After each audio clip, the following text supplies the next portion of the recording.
Welcome to this video. Today we're going to be talking about how to get a grade 9 in religious education.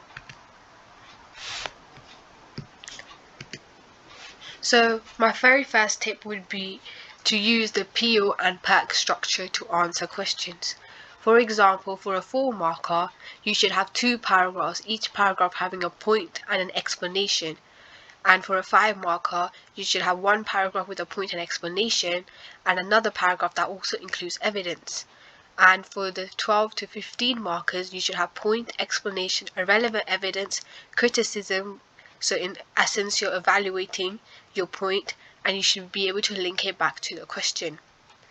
Now, please try and make sure that you use things like this suggests, this means that, or therefore, in order to point out that you're explaining your point. In order to mention a point, you should do things like one reason is this, or one way is this. So that way the examiner knows exactly where your point is, where you're trying to explain it, and where your evidence is. So try to use these key structures because they'll be looking out for them. In order to criticize and evaluate your statement, use things like this is a strength of the argument because, this is a limitation of the argument because, or one criticism is, or one evidence supporting this argument is, so that the examiner knows exactly what to mark and what you're talking about. My second tip is to do exam style questions in timed conditions. And I'm pretty sure RE is one of the subjects which we tend to ignore the most, and a lot of people don't tend to do a lot of exam practice on this subject.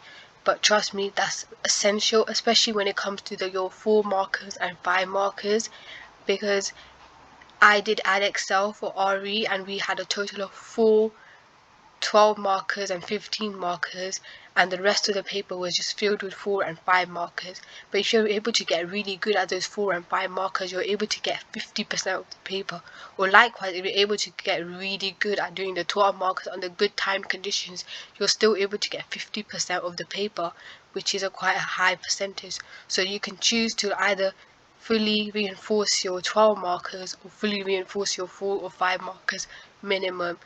Of course, try to do all of them, but if you just want to focus on one section first and then the other section, I highly advise you either focus on the 12 markers first or purely on the 4 to 5 markers first, so you're able to really hone down on the skills that are going to help you do your exam faster and more accurately in the real exam, so you're able to actually have time to spend on the 12 markers, because people tend to do the 4 and 5 markers first before they even think about getting onto the 12 markers, and by that time they tend to lose like a lot of the exam time and don't have enough time to actually complete the 12 markers. So if you're able to do everything in timed conditions, you'll really be able to master that skill of time management and able to secure a lot more time to do these 12 markers if you're able to quickly do your 4 to 5 markers. My third advice, which is I feel like one of the most important advice, is to make concise flashcards and memorize versatile quotes. I cannot stress this enough.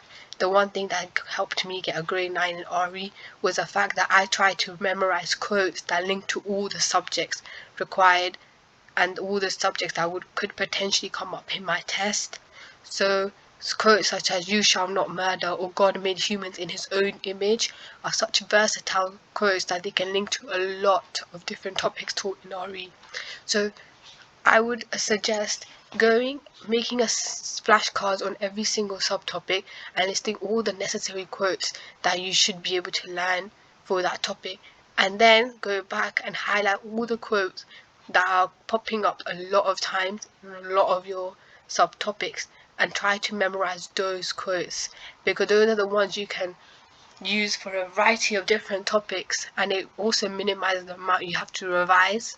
So yeah, please do that. Try to find all the quotes that you can apply to multiple topics, so that way you're able to reduce your revision and actually hone in on exam practice instead. So if you would like me to do a more detailed video on the PO and PERC structure, please do let me know down in the comment section below. Other than that, I hope you enjoyed this video. Thank you.